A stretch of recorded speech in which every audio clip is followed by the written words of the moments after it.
s'appelle Yacine que yaa ngi tu es une je vais même pas dire que tu es une personne mais que identifier nañ la tey parce que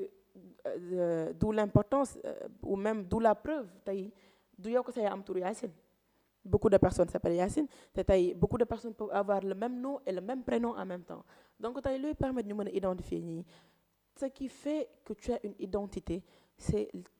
tes principes ce sont tes cultures ce sont tes valeurs mën nañu am ñaari Yacine tey mais yow lay li nga gëm ak beneen Yacine bi lu mu gëm c'est pas la même chose tey li ñu def ci yow ak li ñu def ci beneen Yacine bi c'est pas la même chose donc la tradition elle est très importante Yacine te waruñu ko bàyyi benn yoon ginnaaw. waruñu ko bàyyi benn yoon ginnaaw mais Christine dama seetlu ni des fois dafay am yenn sénégalaises yoo xamante ne si ñi ngi extérieur mënuma wax ñëpp. mënuma citer aussi mais damay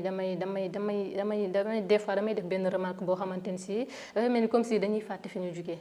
dañuy fàtte li ñu fi bàyyi dañuy fàtte li nga xamante ni si moom moo di seen aada ak seeni cosaan ba dañuy nekk di utiliser li nga xamante ni si moom moo di culture jàmbur ñooñu ban parlant de aada ak cosaan sax sama xel lay dem ci li olof yi di wax ku wàcc sa ànd jàmbur boo dem fekk fa borom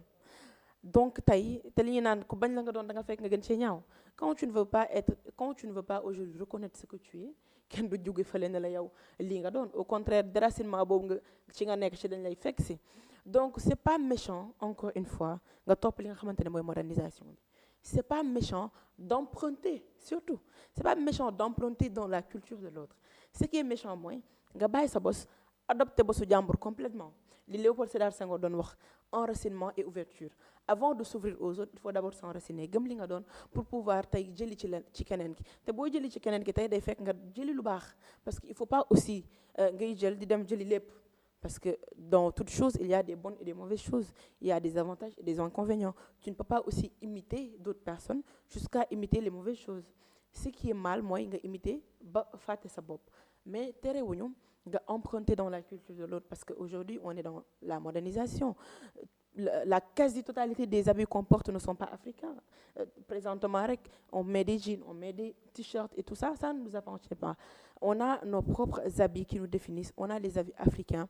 te c'est pas mal encore une fois d'emprunter l'autre mais li bon mooy nga fàtte fi nga jógee li bon mooy nga bàyyi sa ànd comme ni ñu koy waxee dem nekk ànd jàmbur maintenant les personnes qui sont à l'extérieur comme ni nga ko waxee c'est pas tout le monde c'est juste une remarque peut-être y a certaines personnes yoo xamante ne mooy li ma la wax rek da ngay fàtte fi nga jógee bañ a reconnaître li nga xam ne moom nga doon mais non c'est pas parce qu'aujourd'hui que tu as fait tes études en France que tu parles le français de France nga gën a dégg tubaab yi nga xamante ne ñooy tubaab yi que ça fait de toi un Français